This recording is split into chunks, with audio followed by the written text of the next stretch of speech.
నమస్తే, నేను Vamshi. Welcome to special drive. Nepal బగ్గుమంటోంది. సోషల్ మీడియా నిషేధంతో చిన్నగా మొదలైన ఆందోళనలు నిరసన జ్వాలలుగా ఎగిసిపడ్డాయి. ఆ నిరసనలు అవినీతి రూపుమాపాలంటూ టర్న్ తీసుకున్నాయి. జెన్జెడ్ గ్రూప్ ఆధ్వర్యంలో జరిగిన పోరాటం ప్రభుత్వాన్ని కూల్చేశాయి. ఉవ్వెత్తిన ఎగిసిపడ్డ ఆందోళనలకు ఉనికిపోయిన ప్రధాని కేపీ శర్మ ఓలీ దేశం విడిచి పారిపోయారన్న ప్రచారము జరుగుతోంది. ప్రధాని పదవికి రాజీనామా చేసిన ఓలీ తాత్కాలికంగా ప్రభుత్వ బాధ్యతలను ఆర్మీకి అప్పగించారు. దేశాధ్యక్షులు ఇక గతంలో కూడా ఇదే తరహాలో 2022లో శ్రీలంకలో తీవ్ర ఆర్థిక సంక్షోభం తలెత్తింది. దీంతో భారీ సంఖ్యలో ఆందోళనకారులు దేశాధ్యక్షులు గొటబయ రాజపక్సే అధికార నివాసాన్ని ముట్టడించారు. దీంతో నిరసనకారుల నుంచి తప్పించుకున్న రాజపక్సే దేశం విడిచి పారిపోయాడు. అటు 2024లో బంగ్లాదేశ్లో హింస చెలరేగింది. ప్రభుత్వ ఉద్యోగాల్లో రిజర్వేషన్లకు వ్యతిరేకంగా చెలరేగిన నిరసనలు ప్రభుత్వాన్ని గద్దెదింపాయి. అప్పటి బంగ్లాదేశ్ ప్రధాని షేక్ హసీనా తన పదవికి రాజీనామా చేసి దేశాన్ని వీడాల్సి వచ్చింది. ఇలా అప్పుడు కూడా నేపాల్ మాదిరిగా అక్కడ ఉన్న ప్రభుత్వాలు కూలిపోయాయి. ప్రధానులు దేశం విడిచి పారిపోయారు. ఇప్పుడు కూడా సేమ్ టు సేమ్ ఘటనలే నేపాల్లో జరుగుతున్నాయి. దీనంతటికీ కూడా ఒకటే కారణం. ఈ మధ్య కాలంలో భారత్ పొరుగున ఉన్న దేశాల్లో చైనా జోక్యం పెరిగిపోయిందన్న వాదన ఎక్కువగా వినిపిస్తోంది. చైనా ఎక్కడ అడుగు పెడితే అక్కడ అంతర్గత సంఘర్షణలు జరుగుతున్నాయన్న ప్రచారం కూడా ఉంది. ఎందుకంటే ఈ మధ్య జరిగిన వరుస ఘటనలు కూడా అదే నిజమని నిరూపిస్తున్నాయి. ఇప్పుడు ఈ మూడు దేశాలు కూడా భారత్కు పొరుగున ఉన్న దేశాలే కావడం ప్రాధాన్యతను సంతరించుకుంది. ఇక నేపాల్ ఘటనల తర్వాత భారత్ ముందస్తుగానే అప్రమత్తమైంది. సరిహద్దులో భద్రతను కట్టుదిట్టం చేశారు. భారతీయులు ఎవరూ నేపాల్ వెళ్లవద్దని అడ్వైజరీని కూడా జారీ చేశారు. ఇప్పుడు నేపాల్లో జరిగిన అంతర్గత సంక్షోభాన్ని ఎలా చూడాలి? దీని వెనకాల ఉంది కూడా చైనానే అన్న ప్రచారం నిజమేనా? భవిష్యత్తులో భారత్కు ఎలాంటి ముప్పు పొంచి ఉంది? భారత్ ఎలాంటి జాగ్రత్తలు తీసుకోవాలి అన్న చర్చ జోరుగా సాగుతుంది. ఇదే అంశంపై ఈరోజు ఐ న్యూస్ స్పెషల్ డ్రైవ్ చేపట్టింది. ఇక డ్రైవ్లో ఉన్న గెస్టులతో మనం మాట్లాడే ప్రయత్నం చేద్దాం. సో మొత్తంగా చూస్తున్నాం సార్, కార్తిక్ గారు, అదేవిధంగా అందే సత్యం గారు మనకు డ్రైవ్లో అందుబాటులో ఉన్నారు. వారిని అడిగి మరిన్ని విషయాలు తెలుసుకునే ప్రయత్నం చేద్దాం. సత్యం గారు నమస్కారం అండి. సత్యం గారు, నా వాయిస్ వినపడుతుందా మీకు? వినపడుతుంది సార్. మొత్తంగా చూస్తున్నాం, మొన్న నేపాల్, అదేవిధంగా చైనా జోక్యంతో బంగ్లాదేశ్, అదేవిధంగా శ్రీలంక ఒక దేశం అమ్మట ఒక దేశము చైనా దాష్టికానికి బలైపోతున్నాయన్న టాక్ కూడా వినిపిస్తుంది. మరోవైపు చైనా ప్రాబల్యం పెరగడంతో అమెరికానే ఇవన్నీ కూడా చేయిస్తుంది వెనక ఉండి అన్న ఇది కూడా వినిపిస్తుంది. ఒకవైపు చైనా, అమెరికా మధ్య ఈ దేశాలు నలిగిపోతాయన్న టాక్ వినిపిస్తోంది. భారత్పై ఈ ప్రభావం ఎంతవరకు ఉండవచ్చు అంటారు సార్? ఏం చెప్తారు? మన పొరుగు దేశాల్లో ప్రజాస్వామిక ప్రభుత్వాలు లేకుండా ఇటువంటి అరాచకం రావడం అనేది మనకు మంచిది కాదు. ఇవాళ బంగ్లాదేశ్లో షేక్ హసీనా దేశం విడిచి వచ్చినాక అక్కడ అరాచక పాలన నడుస్తుంది. హిందువుల మీద దాడులు చేయటం, తర్వాత దేవాలయాల మీద దాడులు చేయటం, అటువంటి బంగ్లాదేశ్లో కొన్ని సంఘటనలు జరిగినాయి. అట్లాగే బంగ్లాదేశ్లో ఎన్నుకున్న ప్రభుత్వం కాదు వచ్చింది, ఉద్యమకారుల పేరు మీద ఉన్నటువంటి అరాచకం నడుస్తుంది. ఇవాళ నేపాల్లో కూడా అంతే. ఇవాళ కూడా ఎన్నికై ఓడిపోయినటువంటి ప్రభుత్వాలు కావు. ఇది ఒకటి. అట్లాగే శ్రీలంకలో కూడా అది ముందు పారిపోయిన తర్వాత ఎలక్షన్లో ఇప్పుడు ఉన్నటువంటి ప్రభుత్వం వచ్చింది అనుకోండి. ఏదేమైనా ఇవాళ ఒక మనకు వే అవపడుతుంది ఏంటంటే, పాలక వర్గాలు, పరిపాలించే వాళ్ళు, ప్రతిపక్షాలు ముఖ్యంగా నిరసన జరిపితే వాటిని అణిచేయటం ప్రధాన కారణం. ఏ దేశంలోనైనా ఇది ప్రాథమిక కారణం.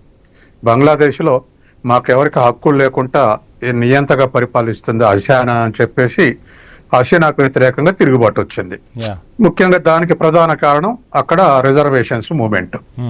అట్లాగే నేపాల్లో ఇవాళ మీడియా, ఏ దేశంలో కార్పొరేట్ మీడియా ఎవరో 2-3 కార్పొరేట్ల చేతుల్లో ఉంటుంది. ఏ దేశంలో 70% కార్పొరేట్ మీడియా. దానికి ప్రత్యామ్నాయంగా ఇవాళ సోషల్ మీడియా అనేది ఒక మంచి ఆయుధం సామాన్య ప్రజలకు. కానీ దాన్ని కూడా అక్కడక్కడ దుర్వినియోగం చేస్తున్నారు. కానీ ప్రజలు భోజనం చేయటానికన్నా కూడా సోషల్ మీడియాకి ఎక్కువ అలవాటు పడి ఉన్నారు అన్ని దేశాల్లో కూడా. దానికి అడ్డం తగిలితే ఖచ్చితంగా ముఖ్యంగా యంగ్స్టర్స్ లో, విద్యార్థుల్లో, యూత్ లో నిరసన ఎక్కువ అవకాశం ఉంది. ప్రారంభంలో రాజకీయ ఉద్యమంగా లేదు నేపాల్లో. కేవలం హక్కులను అణచివేస్తూ నిరసన తెలపనివ్వట్లేదు, అవినీతి ప్రభుత్వానికి వ్యతిరేకంగా మేము పోస్టులు పెడితే నిషేధించారనేదే ప్రాథమికంగా స్టార్ట్ అయింది. ఇది ఇక్కడ బంగ్లాదేశ్, అక్కడ అది రిజర్వేషన్స్ తోటి స్టార్ట్ అయింది.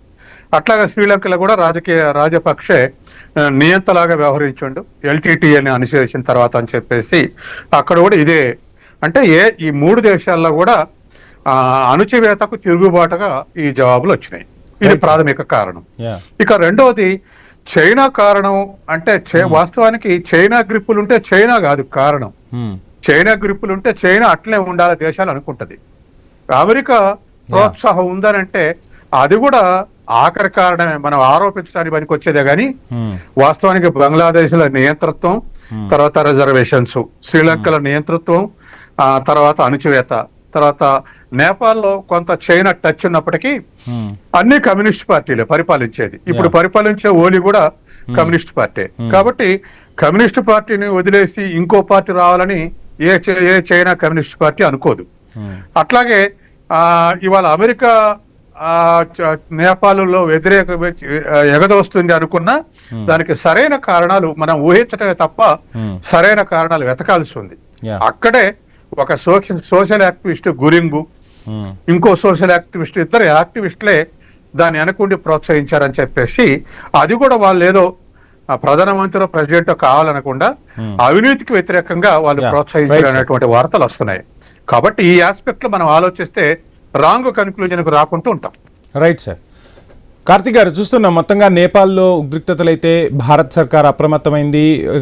మొత్తంగా చుట్టూ అటు నేపాల్ అవ్వచ్చు, శ్రీలంక అవ్వచ్చు, బంగ్లాదేశ్ అవ్వచ్చు, అన్నిటిలో కూడా అంటే ఒక రకంగా ఆసియాకు సంబంధించిన దేశాల్లో రాజకీయ అస్థిరత కొనసాగుతున్న పరిస్థితి. ఇది మన దేశంపై ఎంతవరకు ప్రభావం చూపవచ్చు అంటూ భారత్ ఎలాంటి జాగ్రత్తలు తీసుకోవాలంటారు, ఏం చెప్తారు?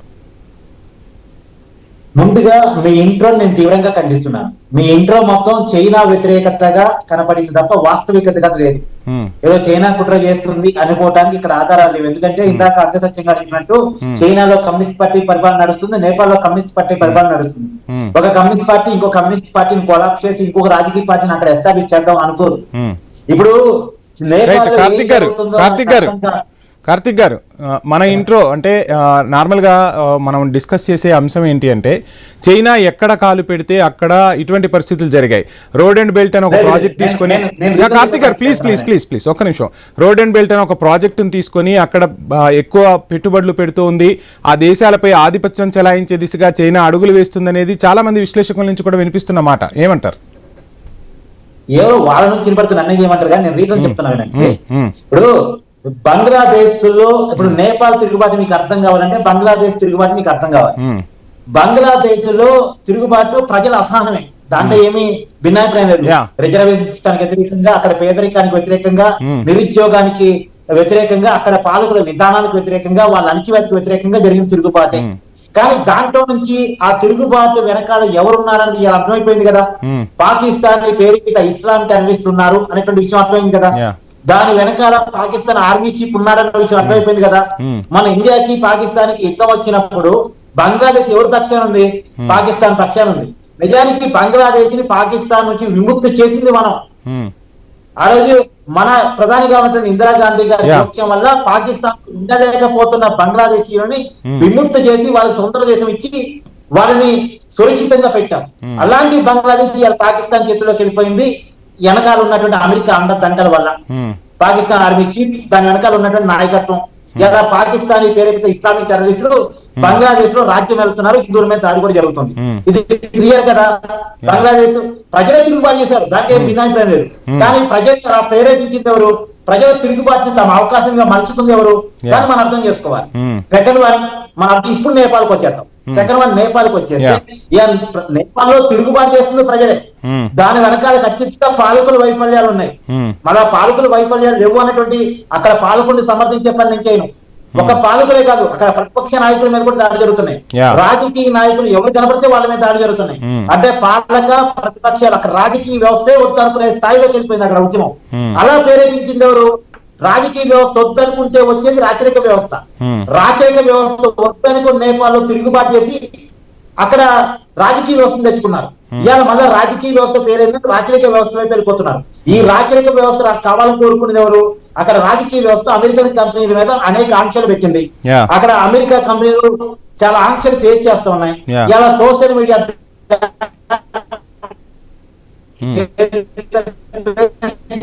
బ్యాను, ఏదైతే ఎక్స్ బ్యాన్, కార్తిక్ గారు వాయిస్ కట్ అవుతుంది. సోషల్ మీడియా వేదికల బ్యాన్ లేదండి, మీ సిస్టమ్ లో లోపం ఉంది. మీరు కార్తీక్ గారు. మాట్లాడినా కట్ అయింది. కార్తీక్ గారు నెట్వర్క్ ఇష్యూ ఉన్నట్టుంది, నేను మళ్ళీ తీసుకుంటాను. సత్యం గారు, మొత్తంగా చూస్తూ ఉన్నాం నేపాల్లో జరుగుతున్న అమెరికా కంపెనీస్ కి అక్కడ ప్రభుత్వం రైట్ కంటిన్యూ చేయండి. కార్తీక్ గారు వాయిస్ బ్రేక్ అవుతుంది, నేను మళ్ళీ తీసుకుంటాను మీ వాయిస్. సమ్ సిగ్నల్ ఇష్యూ ఉన్నట్టుంది, నేను మళ్ళీ మీ వాయిస్ తీసుకుంటాను. కార్తీక్ గారు, సత్యం గారు, మొత్తంగా చూస్తూ ఉన్నాం నేపాల్లో జరుగుతున్న అల్లర్ల వెనక అమెరికా హస్తం ఉంది అనేది వినిపిస్తున్న మాట. సో రకరకాల ఊహాగానాలు అయితే, మీరు చెప్పినట్టుగా రకరకాల ఊహాగానాలు అయితే వెలువడుతున్నాయి. దీనికి ప్రధాన కారణం ఏంటి అంటే, చైనా బెల్ట్ అండ్ రోడ్ అనే ప్రాజెక్టుతో నేపాల్లో పెట్టుబడులు పెడుతుంది. అమెరికా కంపెనీలకు ఆంక్షలు విధిస్తూ ఉన్నారు. మొత్తంగా కేపీ శర్మ ఓలీ చైనా వైపే మొగ్గు చూపుతున్నారు. అందుకోసమే అక్కడి ప్రభుత్వాన్ని దింపేయాలి అని చెప్పి అమెరికా కుట్ర పన్నుతోంది అని చెప్పి వినిపిస్తున్నమాట. ఇందులో ఎంతవరకు వాస్తవం ఉందంటారు, ఏం చెప్తారు? అసలు road and belt initiative programme Nepal లో లేదండి. అది వయా చైనా. మనం అభ్యంతరం చెప్పిందంటే పిఓకో నుంచి వెళ్తుంది. పిఓకో పాకిస్తాన్ ఆక్యుపైడ్ కాశ్మీర్ నుంచి వెళ్తుంది. మన ఇండియా పిఓకి నుంచి వెళ్ళటం అనేది అభ్యంతరం చెప్పింది తప్ప, రోడ్ అండ్ బెల్ట్ ఇనిషియేటివ్ అనేటువంటిది మొత్తం ఏషియా దేశాలన్నిటికీ మంచి కనెక్టివిటీ ఏర్పడుతుంది, అన్ని దేశాల అభివృద్ధికి ఉపయోగపడుతుంది అనేది. ఆఖరికి భారతదేశం కూడా పిఓకిని తప్పిస్తే దాంట్లో భారతదేశం కూడా చేరే అవకాశం ఉందని చెప్పేసి ఆ మధ్య టాక్స్ వచ్చినాయి. అందుకని ఆ పిఓకు తర్వాత ఈ రోడ్ అండ్ బెల్ట్ ఇనిషియేటివ్ కు నేపాల్ కు సంబంధం లేదు. ఇది మొదటి అంశం. ఇక రెండవది, నేపాల్లో రాచరిక వ్యవస్థను పునరుద్ధరించాలని ఆ మధ్య ఉద్యమాలు జరిగినాయి. కాబట్టి ఇవాళ ప్రపంచంలో ఎక్కడ మళ్ళీ రాచరికం అయిపోవాలని అనుకోవట్లే. అయితే నేపాల్లో కొద్దిమంది అయినా అనుకునేందుకు అవకాశం ఉందంటే, 3 కమ్యూనిస్ట్ పార్టీలు ట్రయాంగిల్లో మాటికి ఏడాదికి ఒకసారి పార్టీలు మారినాయి, ఏడాదికి ఒకసారి ప్రభుత్వాలు పడిపోయినాయి. దీంతో విసుకొచ్చి కొంతమంది అయినా రాచరిక వ్యవస్థ కావాలంటారు అనేటువంటి వార్తలు వచ్చినాయి. కాబట్టి నేపాల్లో కమ్యూనిస్ట్ పార్టీలు 3 కమ్యూనిస్ట్ పార్టీలు ఉండి కూడా ఒక స్థిరమైన ప్రభుత్వాన్ని అందించలేకపోయినాయి, ఒక 5 ఏళ్లు ఉండే ప్రభుత్వాన్ని అందించలేకపోయినాయి. కాబట్టి ప్రజలు కొంత ఫెడప్ అయి ఉండొచ్చు. ఏది వీళ్ళు మాటకు ప్రభుత్వాలు మారుతున్నాయి అని చెప్పేసి రాచరికంలో స్థిరత్వం ఉంది అనుకునే అవకాశం ఉంది.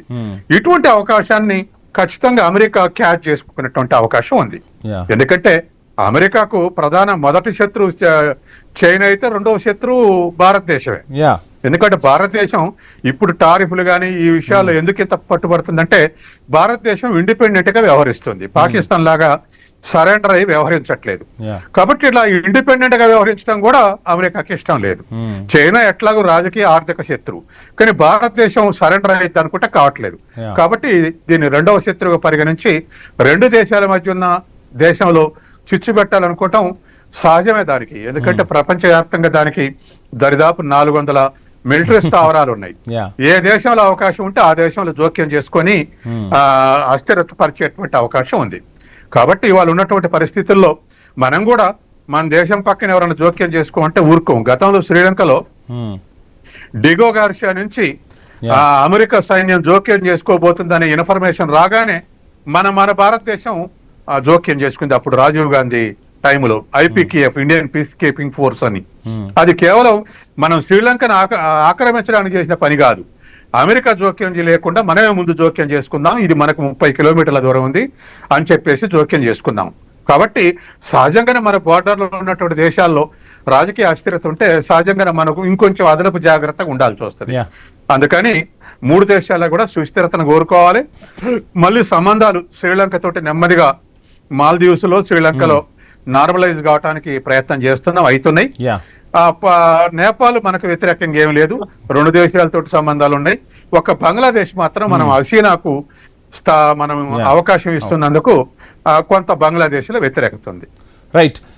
కార్తీక్ గారు, చూస్తున్నాం మొత్తంగా ఏ ఉద్యమమైనా శ్రీలంకలో కావచ్చు, బంగ్లాలో అవ్వచ్చు, ఇక్కడ నేపాల్లో అవ్వచ్చు, అవినీతి అనేది ఎక్కువగా ఉంది. ప్రజలకు సంబంధించిన మౌలిక వసతులు కల్పించడంలో కానీ, అభివృద్ధి విషయంలో కానీ ప్రభుత్వాలు నిర్లక్ష్యం వహించడం వల్లే ప్రజలు రోడ్డుపైకి వచ్చి బగ్గుమంటున్న పరిస్థితి. ఎలా చూడాలంటారు? అంటే ప్రపంచవ్యాప్తంగా అన్ని దేశాల్లో కూడా అవినీతి అనేది పెరుగుతున్న తరుణంలో భారత్ లాంటి దేశాలు కూడా ఎటువంటి జాగ్రత్తలు తీసుకోవాలి, ఏం చెప్తారు? నిజంగా అండి, పాలకుల వైఫల్యం ఖచ్చితంగా ఉంది, రాజకీయ వ్యవస్థ ఫెయిల్యూర్ ఖచ్చితంగా ఉంది. కానీ దీన్ని అడ్వాంటేజ్ గా తీసుకుంటుంది మాత్రం అమెరికా. ఇవాళ నేపాల్లో తిరుగుబాటుకి కారణం అమెరికా. అమెరికా డబ్బు ఉంది, అమెరికా డంపింగ్ ఉంది, అమెరికా పోలరైజేషన్ ఉంది.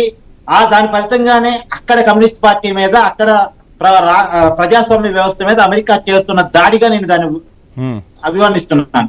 ఖచ్చితంగా అమెరికా తన ప్రయోజనాల కోసం ఇప్పుడు ఎగ్జాంపుల్ అక్కడ ప్రభుత్వం బ్యాన్ చేసిన సోషల్ మీడియా మాధ్యమాలన్నీ కూడా అమెరికాకు సంబంధించినవే. ఎక్స్ అమెరికాది, తర్వాత అక్కడ బ్యాన్ చేయబడ్డటువంటి ఫేస్బుక్ అమెరికాది, జుకర్బర్గ్ది. దాని తర్వాత అక్కడ బ్యాన్ చేయబడ్డ ఇన్స్టాగ్రామ్ కావచ్చు, ఇవన్నీ కూడా సోషల్ మీడియా మాధ్యమాలు అక్కడ ప్రభుత్వానికి వ్యతిరేకంగా వచ్చేటువంటి పోస్టింగ్ ని, వీడియోని ప్రమోట్ చేస్తూ అక్కడ ప్రభుత్వం మీద వ్యతిరేకతను యువతలో కూడగట్టడానికి, అక్కడ రాజకీయ వ్యవస్థ మీద విద్వేషాన్ని పెంచి పోషించినటువంటి సోషల్ మీడియా మాధ్యమాన్ని అక్కడ ప్రభుత్వం బ్యాన్ చేసింది. నిజానికి సోషల్ మీడియా మాధ్యమాలకి నేపాల్ ప్రభుత్వం క్లియర్ కట్ గా ఆగస్టు 29 వరకు టైం ఇచ్చింది. మీరు రిజిస్ట్రేషన్ చేసుకోండి, మీ ప్రతినిధులు మా దగ్గర పెట్టండి, మీరు ప్రభుత్వానికి వ్యతిరేకంగా వచ్చే పోస్టును డిలీట్ చేసి మాకు చెప్పండి. అది తప్ప ఒప్ప అంటే దాంట్లో తప్పు ఉంది, ఒప్పు ఉంది. కావాలని ప్రభుత్వ వ్యతిరేకతను పెంచి పోషించడం తప్పు. అలా మీ ప్రభుత్వం మీద వ్యతిరేకంగా పోస్టులు పెడితే దాన్ని అనగదొక్కాలనుకోవడం అది తప్పు. అప్పుడు యువతకి ఏ అర్థం చేసుకున్నారో అర్థం చేసుకున్నారు. వాళ్ళు ఎదుర్కొన్న పేదరికానికి, వాళ్ళు ఎదుర్కొన్న నిరుద్యోగానికి, వాళ్ళు ఎదుర్కొన్న అసమానతలకి కారణం నేపాల్ రాజకీయ వ్యవస్థగా ప్రేరేపితమైంది. వాళ్ళు ఇవాళ వాళ్ళ వెనకాల ఉన్నది ఎవరు? ఇప్పుడు ఆర్మీ పూర్తిగా వాళ్ళకి సహకరిస్తుంది. ఏది ఆందోళన చేస్తున్నారు. సహజంగా ఆందోళన చేస్తున్న వాళ్ళ మీద విరుచుకు పడాలి ఆర్మీ, కానీ అక్కడ సహకరిస్తుంది. అక్కడ అంటే నేపాల్ ఆర్మీని కూడా అమెరికా కబంధాస్తాలో పెట్టుకోగలిగింది. దాని వెనకాల పాకిస్తాన్ ఆర్మీ చీఫ్ మునీర్ ఉన్నాడు అనేటువంటిది నా ప్రగాఢమైనటువంటి నమ్మకం. ఎలాగైతే బంగ్లాదేశ్ లో తిరుగుబాటు వెనకాల మునీర్ ఉన్నాడో ఇక్కడ కూడా అలాగే ఉన్నాడు అని చెప్పేసి అనుకుంటున్నాను. ఇది ఖచ్చితంగా మునీర్ ద్వారా అమెరికా చేస్తున్న ఆపరేషన్ అని నేను అనుకుంటున్నాను. కాకపోతే అక్కడ ప్రజల్లో వ్యతిరేకత ఉంది, ప్రభుత్వం మీద వ్యతిరేకత ఉంది, రాజకీయ వ్యవస్థ మీద వ్యతిరేకత ఉంది. దానికి కారణం అక్కడ రాజకీయ వ్యవస్థ ఫెయిల్యూర్ ఉంది. కమ్యూనిస్టులుగా చెప్పుకునే వాళ్ళు కమ్యూనిస్టులుగా లేకపోవటం, వాళ్ళు మంచి లైఫ్ స్టైల్ కి అలవాటు పడటం, విలాసాలకు అలవాటు పడటం, వాళ్ళ కొడుకులు కమ్యూనిస్టులుగా లేకుండా జలసాలు చేయటం, ఈ మధ్యకాలంలో అక్కడ సోషల్ మీడియాలో ప్రధానంగా వైరల్ అవుతున్నాయి. కానీ వీటిని ఎవరు వాడుకుంటున్నారు? సామ్రాజ్యవాద శత్రులు వాడుకుంటున్నాయి, పెట్టుబడిదారి శత్రులు వాడుకుంటున్నాయి. ఈ ప్రపంచంలో కమ్యూనిజం అనేది ఉండకూడదు, ఎర్ర జెండా కనపడకూడదు అని అనుకుంటున్న శత్రులు దీన్ని వాడుకుంటున్నాయి. నిజానికి నేపాల్ ఎప్పుడైతే భారతదేశంతో మంచి సంబంధాలు అందరి సత్యం గారు చెప్పినట్టు అది అమెరికాకి ఇష్టం లేదు. భారతదేశం చుట్టుపక్కల అశాంతి రాజ్యాలు ఉంటూ అమెరికా కావాలి. వెళ్ళిందండి ఆఫ్ఘనిస్తాన్ అమెరికా చేతుల నుంచి తాలిబాన్ చేతిలో పోయిందా లేదా చెప్పండి. ఇప్పుడు అమెరికా చేతిలో తీసుకోబట్టి ఆఫ్ఘనిస్తాన్ ఇలా ఎవరి చేతుల్లో ఉంది? తాలిబాన్ చేతుల్లో ఉంది. ఇలా బంగ్లాదేశ్ ఎవరి చేతుల్లో ఉంది? టెర్రరిస్టుల చేతుల్లో ఉంది. ఇలా పాకిస్తాన్ నిజానికి దేశం రాజకీయ వ్యవస్థ ఎవరి చేతుల్లో ఉంది? అక్కడ పాకిస్తాన్ టెర్రరిస్టుల చేతుల్లో ఉంది. సో ఇది అమెరికా కావాలి. దీన్ని డంప్ చేయడానికి, దీన్ని పెంచి పోషించడానికి అమెరికా ఎప్పుడు సిద్ధంగా ఉంటుంది. ఇది నేను చెప్తున్న మాట కాదు. పాకిస్తాన్ విదేశాంగ మంత్రి భారతదేశంతో పాకిస్తాన్ యుద్ధం జరిగే సమయంలో టెర్రరిస్టులు పెంచమన్నది అమెరికా, దానికి డబ్బులు ఇచ్చింది అమెరికా ఓపెన్ గా చెప్పాడు. ఓపెన్ ఆ స్టేట్మెంట్ మనం చూసాం. కాబట్టి ఈ ప్రపంచంలో అస్థిరత కావాలని చెప్పేసి, అస్థిరత ఆధారంగా తన పెత్తనం కొనసాగించాలని చెప్పేసి అనుకున్నటువంటి సామ్రాజ్యవాద దేశం అమెరికా ఉంది. కాబట్టి ఇలాంటి అరాచక శక్తుల్ని పెంచి పోషించి ప్రజల్లో ఉన్న అసహనాన్ని ఎన్కాష్ చేసుకొని అక్కడ ఉన్నటువంటి ప్రభుత్వాల మీద తిరుగుబాటు చేసి ఆ దేశాలను తమ ఆధీనంలో తీసుకొని అక్కడ వనరుల్ని దోచేసి ఆ దోచేయటం ద్వారా వాళ్ళు అభివృద్ధి చెందాలనేటువంటి ఆకాంక్షలో ఉన్నటువంటి అమెరికా ఈ కుట్రలు వెనక ఉంది అని నా ఉద్దేశం. రైట్. థ్యాంక్ యూ కార్తిక్ గారు. ఇక సత్యం గారు, మొత్తంగా చూస్తున్నాం ఇప్పుడు మీరు అన్నట్టుగా మొత్తంగా భారత్ చుట్టూ ఉన్న దేశాలు, బంగ్లాదేశ్ అవ్వచ్చు, నేపాల్ అవ్వచ్చు, శ్రీలంక అవ్వచ్చు, మాల్దీవులు కూడా సంక్షోభం నుంచి మనకు దూరం అయిపోయిన పరిస్థితే. మీరు చెప్పినట్టుగా మాల్దీవులతో సత్సంబంధాలు నడుస్తున్న పరిస్థితి కనిపిస్తోంది. సో మొత్తంగా ఈ దేశాల ఇంపాక్ట్ అనేది భారత్పై ఎంతవరకు పడుతుంది? భారత్ ఎటువంటి జాగ్రత్తలు తీసుకోవాలంటారు? ఇవి భారత్ ఆర్థిక వ్యవస్థని కానీ భారత్ని ఇన్ఫ్లుయెన్స్ చేసే, రాజకీయంగా ఇన్ఫ్లుయెన్స్ చేసే శక్తి ఉన్నటువంటి దేశాలు కావు. చిన్న ఒక మన రాష్ట్రాల స్థాయిలో ఉన్నటువంటి దేశాలు. తర్వాత రెండోది సింహగా ఇవాళ అక్కడ ఉన్నటువంటి శ్రీలంకలో ఉన్నటువంటి కాన్ఫ్లిక్ట్ గతంలో అయితే లంకన్స్ కు వర్సెస్ తమిళ్స్ కు కాన్ఫ్లిక్ట్ ఉండేది. ఇవాళ ఆ కాన్ఫ్లిక్ట్ బయటకు అవుపట్లే, మనసులలో ఉండొచ్చు కానీ కాన్ఫ్లిక్ట్ బయటకు అవుపట్లే. అయితే అక్కడ టెర్రరిస్టుల వల్ల, బాంబింగ్ వల్ల, వాళ్ళు ఎల్టీటీ పోయిన తర్వాత కూడా 1-2 సార్లు బాంబులు పేలటంతో విదేశీ మారక ద్రవ్యం బాగా తగ్గిపోయింది. విదేశస్తులు పోవటం, టూరిజం మీద వాళ్ళ మెయిన్ ఇన్కమ్, టూరిజం తగ్గిపోయింది. తర్వాత ఒక రాంగ్ డెసిషన్ ఏమిటంటే ఇప్పుడు ఉన్నటువంటి ప్రభుత్వానికి ముందు వ్యవసాయం, ఆర్గానిక్ వ్యవసాయం చేయాలని నిబంధన పెట్టారు. పంటల ఉత్పత్తి తగ్గిపోయింది. పంటల ఉత్పత్తి తగ్గిపోవటం, రెండో వైపు విదేశీ మార్క ద్రవ్యం లేకపోవడంతో శ్రీలంకలో క్రైసిస్ కు ప్రాణం పోసింది. అట్లాగే బంగ్లాదేశ్ లో కూడా అదే విధమైనటువంటి పరిస్థితి కొనసాగింది. అంటే ఎంత ఉన్నా హసీనాని ఓడించలేకపోయింది ప్రతిపక్షం. ఓడించలేకపోవడంతో వాళ్ళ 1-2 అవకాశాలు వస్తే వాటికి వ్యతిరేకంగా తిరుగుబాటు చేయగలిగారు.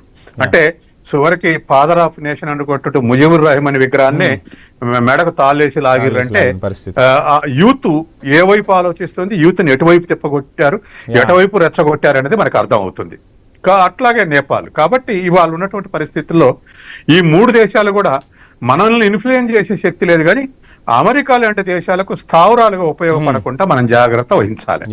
ఎందుకంటే ఇప్పటికే అనేక స్థావరాలు ఉన్నాయి మన చుట్టూ. కాబట్టి అటువంటి అవకాశం లేకుండా ఆ దేశాల్లో జోక్యం చేసుకోకుండా సైనిక ఒప్పందాలు జరగకుండా ఉండాల్సినటువంటి అవసరం ఉంది. ఇప్పుడు శ్రీలంక, నేపాల్ కన్నా డేంజర్ ఏమిటంటే బంగ్లాదేశ్. ఎందుకంటే బంగ్లాదేశ్ మొన్న యుద్ధంలో పాకిస్తాన్ సపోర్ట్ చేయటమే కాబట్టి ఇప్పుడు పాకిస్తాన్ కనుసన్నల్లో బంగ్లాదేశ్ పాలకులు మెలుగుతున్నారు. కాబట్టి అది డేంజర్ మనకు. అందుకని ముందు ఈ 3 దేశాల్లో కూడా అమెరికా జోక్యం కానీ పాకిస్తాన్ జోక్యం కానీ ఎస్టాబ్లిష్ కాకుండా చూడాల్సినటువంటి బాధ్యత మన మీద ఉంది. దానికి ఒకటే మార్గం ఏమిటంటే దౌత్యం అనేటువంటి చర్చలే ఇవాళ మనకు మారుతీస్ కానీ లేకపోతే శ్రీలంక తోటి కానీ దౌత్యపరమైన చర్చలతోటి మళ్ళీ మన దగ్గరకు వచ్చారు. 2 దేశాల ప్రధానమంత్రుల అధ్యక్షులు కూడా మనకు పర్యటించిపోయారు. కాబట్టి ఇవాళ ఉన్నటువంటి పరిస్థితుల్లో అక్కడ పొలిటికల్ సిస్టమ్ స్టెబిలైజ్ చేయటం, వాళ్ళకు సహకరించడం, అవసరమైతే ఆర్థిక సాయం చేసి వాళ్ళని నిలబెట్టడం తప్ప ఇంకొక దేశాన్ని జోక్యం చేసుకునే అవకాశం ఇవ్వద్దు. మనం కూడా జోక్యం చేసుకొని దాన్ని ఆగం చేయాల్సినటువంటి అవసరం లేదు. మన చుట్టూ ప్రశాంతత ఉంటే మన దేశం కూడా ప్రశాంతత ఉండే అవకాశం ఉంది. మన మీద ఎట్లా ప్రభావం ఉంటుంది? ఏది ఆ గతంలో బంగ్లా మీద యుద్ధం జరిగితే ఏమైంది? 1 కోటి మంది వలసలు వచ్చారు మన దేశానికి. ఇప్పుడు మన దేశంలో ఈశాన్య రాష్ట్రాలు అన్నిట్లో అది ఒక పెద్ద సమస్య అయింది. అట్లాగే ఎక్కడైనా శ్రీలంకలో కూడా బాగా ఎల్టీటీ వర్సెస్ లంకన్స్ యుద్ధం జరిగినప్పుడు తమిళ్లు చాలా మంది మనకు తమిళనాడుకు వచ్చారు. కాబట్టి ఈ 3 దేశాల్లో ఏ పెద్ద ఘర్షణ జరిగినా వలసలు వచ్చేది మన దేశానికే. కాబట్టి ఇవాళ ఉన్నటువంటి పరిస్థితుల్లో అక్కడ పరిస్థితులు స్టెబిలైజ్ చేస్తే మన దేశానికి ఒక సానుకూల వాతావరణం ఏర్పడుతుంది. ఇట్లా మైగ్రేషన్ ఉండేటువంటి అవకాశం కూడా లేదు. తర్వాత సైనిక ఒప్పందాలు ఇతర దేశాల్లో పోయి చేసుకుని సరెండర్ అవి మన దేశానికి వ్యతిరేకంగా అవకాశం ఇచ్చే అవకాశం లేదు. కాబట్టి మనం దౌత్యపరమైన చర్చల ద్వారానే సహకరించాలి, పరిష్కరించాలి. రైట్, థ్యాంక్ యూ సత్యం గారు, అదేవిధంగా కార్తిక్ గారు. మొత్తంగా చూస్తున్నాం చుట్టుపక్కల దేశాల్లో అస్థిరత అయితే కొనసాగుతుంది. రాజకీయ అస్థిరతతో నేపాల్,